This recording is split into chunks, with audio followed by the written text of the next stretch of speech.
तो आइए बात करते हैं वॉरेन हेस्टिंग के बारे में। ठीक, वॉरेन हेस्टिंग के टाइमिंग की अगर मैं बात करता हूँ तो 1772 से 85। ठीक, 85, 1772 से 85। ठीक है मित्रों, तो इनकी टाइमिंग होती है भाई 1772 से 85। अब इसमें दो चीज़ होता है, ये 1773 में रेगुलेटिंग एक्ट लाते हैं।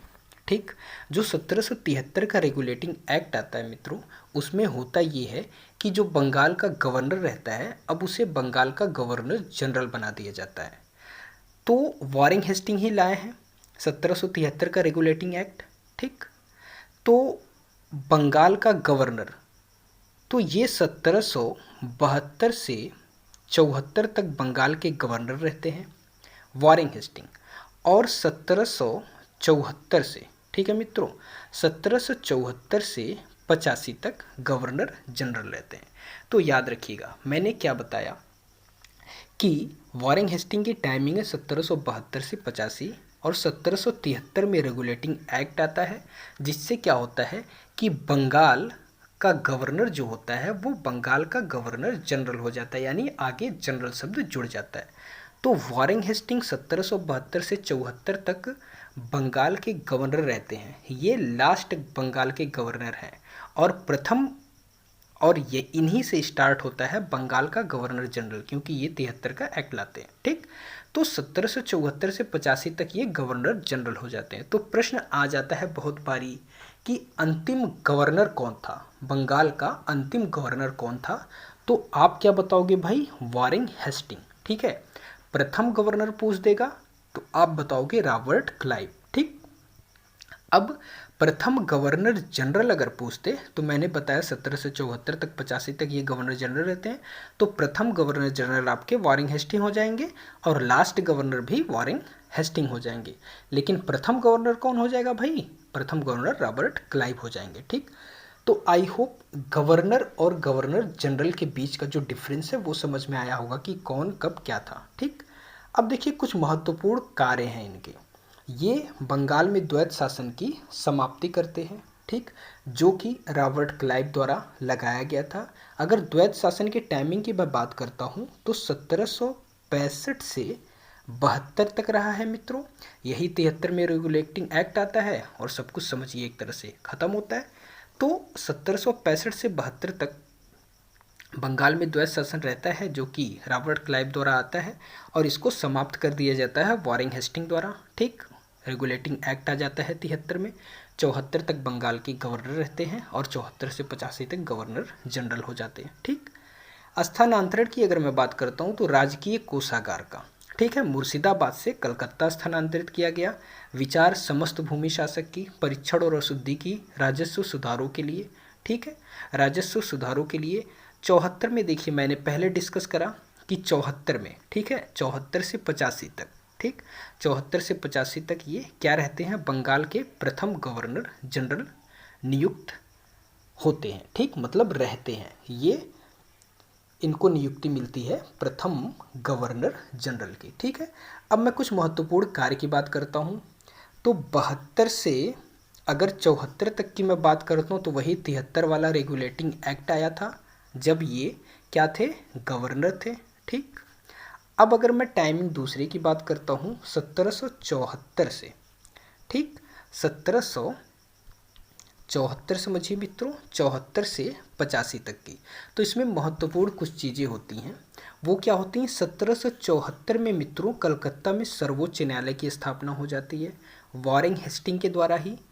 1774 में कलकत्ता में सर्वोच्च न्यायालय की स्थापना हो जाती है, और जिला स्तर पर दीवानी एवं फौजदारी न्यायालयों की स्थापना हो जाती है। ठीक है, जिला स्तर पर फौजदारी और दीवानी न्यायालय की स्थापना हो जाती है, और सर्वोच्च न्यायालय कलकत्ता में। ठीक है, ये याद हुआ। उसके बाद क्या होता है भाई, 1781 में कलकत्ता में ही मदरसे की स्थापना होती है। ठीक, मतलब 74 में क्या हुआ भाई, 74 में सर्वोच्च न्यायालय की स्थापना हुई, और 81 में क्या हो गई, कलकत्ता में एक मदरसे की स्थापना हो गई। अब याद रखिए 1784 में, ठीक, 1784 में 1784 में क्या होता है मित्रों? 1784 में एशियाटिक सोसाइटी या बंगाल की स्थापना होती है, जो कि विलियम जोन्स के द्वारा होती है। ठीक, 1784 में एशियाटिक सोसाइटी या बंगाल की स्थापना विलियम जोन्स द्वारा। और 1784 में ही क्या होता है? पिट्स इंडिया एक्ट आता है। ठीक है, ये एक तरह का नया द्वैत शासन था। पहले इसके बारे में आप जानिए। ये जो एशियाटिक सोसाइटी या बंगाल है, इसमें क्या होता था, जो कि हमारे भारत की ऐतिहासिक पुस्तकें थीं, उनका अनुवाद सीधे अंग्रेजी भाषा में किया जाता था। ठीक है, विलियम जोन्स के द्वारा इस संस्था की स्थापना होती है 1784 में।